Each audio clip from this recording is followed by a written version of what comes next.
Debt collector keroyok orang yang cegah penyitaan. Itu narasinya dijebak. Ya, kata dia itu dijebak bahwa dia itu disuruh ngirim SMS saja. Setiap akhir tahun itu memiliki efek yang sangat dahsyat sekali untuk industri keuangan, terutama bank, pinjol, leasing yang produknya itu menyalurkan kredit pinjaman ke masyarakat.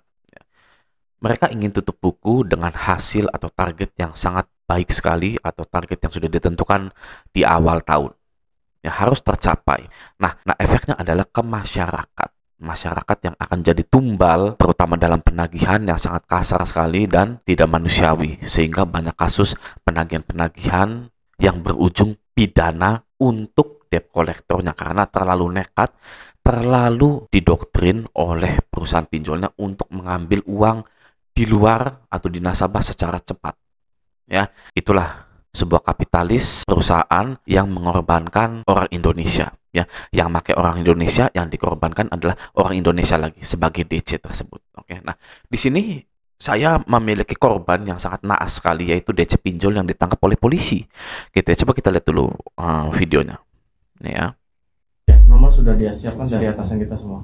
Semua. Bisa terregister itu gimana itu?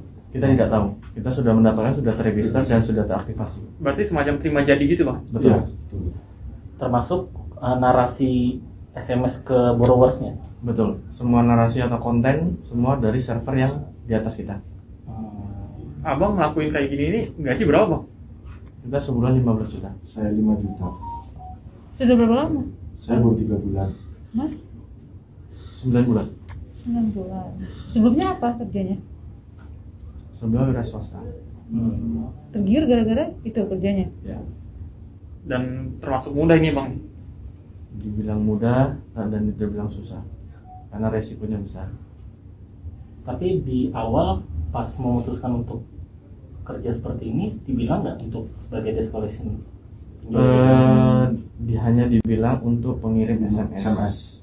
Berarti nggak tahu kalau ini pinjol ilegal gitu? Beriring dengan jalannya kita tahu itu adalah pinjol. Awalnya nggak tahu berarti ya? Awalnya nggak tahu. Taunya dari mana? Dari narasi SMS? Dari narasi SMS yang dikirim balik oleh penerima. Mas sudah 9 bulan ya? Secara 9 bulan. pribadi tuh Jadi anak muda ini ya itu narasinya dijebak. Ya, kata dia itu dijebak bahwa dia itu disuruh ngirim SMS saja ke orang-orang atau masyarakat gitu ya.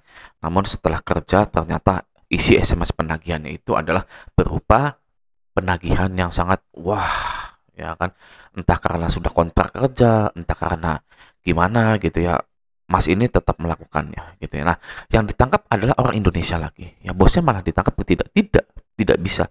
Ya, karena bosnya ada di luar negeri, ada di Kamboja mungkin atau ada di Vietnam, di Singapura atau di Malaysia. Sangat susah sekali untuk di tracking ya. Yang ditangkap nanti orang Indonesianya lagi gitu ya. Coba kita lanjut dulu.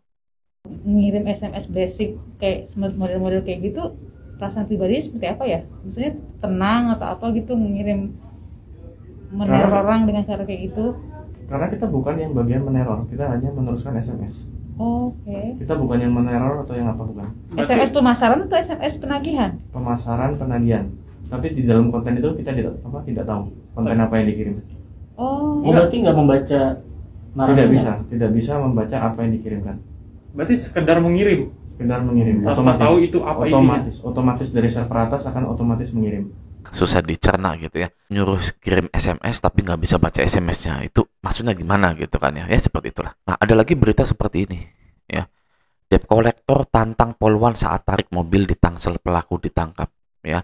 Debt collector sudah berani dengan Polwan atau beraninya sama Polwan gitu ya. Kalau sudah begini OJK akan lepas tangan, buru-buru bantuin kita-kitaan gitu ya. Ya sudah, saya tidak tahu menau gitu loh ya kan, pemerintah yang harusnya menyediakan lapangan kerja tapi rakyatnya sendirilah yang nyari sampai bekerja di pinjol yang ilegal. Sudah begitu gajinya dipajakin lagi ya. Udah mah nggak bisa nyari kerjanya di perusahaan ilegal, gajian dipajakin. Nah, lalu beredar video yang diunggah oleh detik.com, nggak tahu detik.com-nya dapat dari mana juga, pasti dari orang lain gitu ya. Ada debt collector ini yang ngamuk-ngamuk guys ya. Debt collectornya rombongan, coba kita lihat dulu.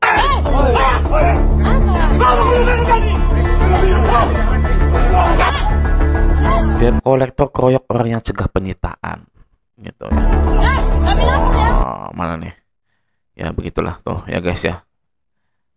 Saya tidak bisa memutarnya ya. Tuh, videonya juga rusak.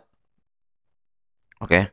Intinya sih seperti itu. Wow, ricuh gitu ya. Nah, setelah berita ini muncul, ada berita yang sangat sedikit melegakan gitu ya dari anggota DPR kita, tapi tetap saja kita jangan terlena gitu ya. Nah, pada Jumat 10 Oktober 2025, 2 hari yang lalu, anggota DPR ini, legislator, minta aturan tagih utang lewat debt collector dihapus. Anggota Komisi 3 DPR RI Abdullah meminta Otoritas Jasa Keuangan atau OJK menghapus pasal 44 ayat 1 dan 2 pada Peraturan OJK nomor 22 tahun 2023 tentang perlindungan konsumen dan masyarakat di sektor jasa keuangan.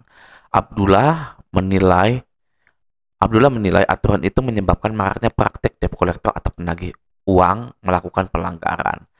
Saya mendesak OJK menghapus aturan pelaku jasa keuangan yang boleh melakukan penagihan untuk menggunakan jasa pihak ketiga. Alasannya, praktek di lapangan tidak sesuai aturan dan malah banyak tindak pidana. Saya mendorong juga masalah utang ini diselesaikan secara perdata. Apakah bisa kepidana?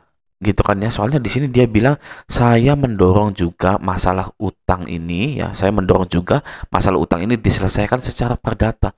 Loh, berarti bisa pidana gitu.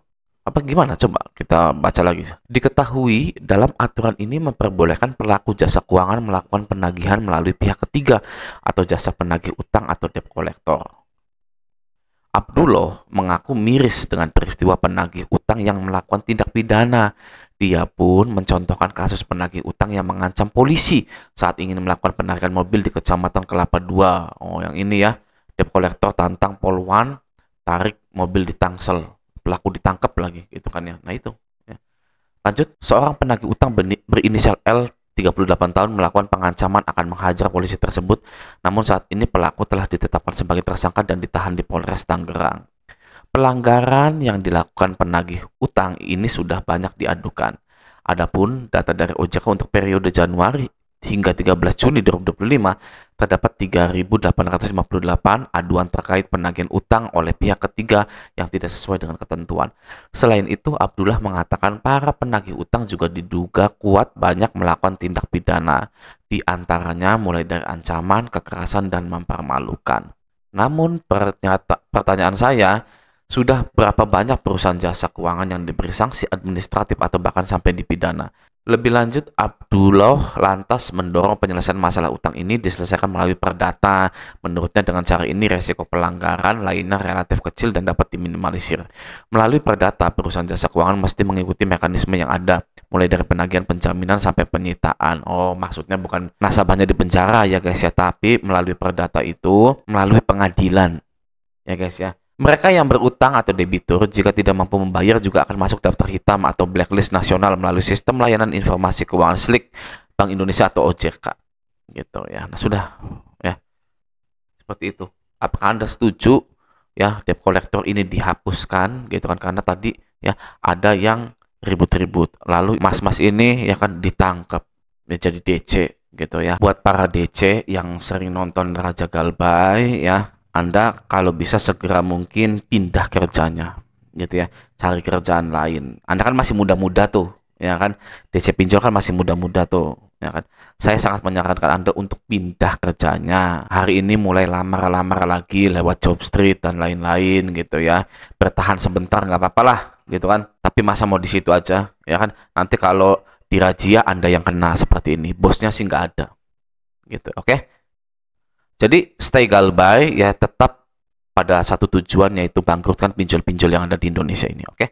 Nah, semoga video ini bermanfaat. Sampai jumpa di video selanjutnya.